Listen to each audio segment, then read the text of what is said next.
The next thing that you want to do is download NOOBS. So there's a link to NOOBS in my blog post, but here's the page. As of the recording of this video, the current version is version 3.2.1. You can download a zip file format, or it's actually a little bit faster to download it in torrent format. Once you have it downloaded, you want to unzip that file, and you're going to see something like this. So here is NOOBS. So I'm in my NOOBS directory. I have unzipped it, and these are all the files that were in that zipped archive. So I just want to select all of these files. We're going to right-click, we're going to choose Copy, and then we're going to go over to our newly formatted micro SD card, and we're going to say Paste.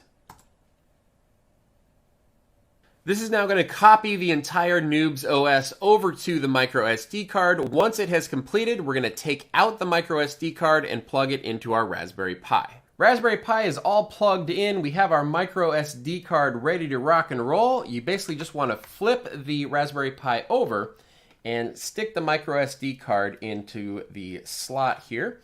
It only fits one way, so if it doesn't work one way, flip it over and try it the other way.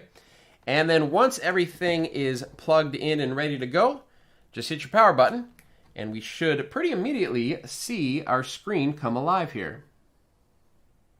There we go. So we have Raspberry Pi now booting up on this screen. I'm going to take the camera and I'm going to bring it in to zoom in on just the screen itself and talk you through the NOOBS installation process.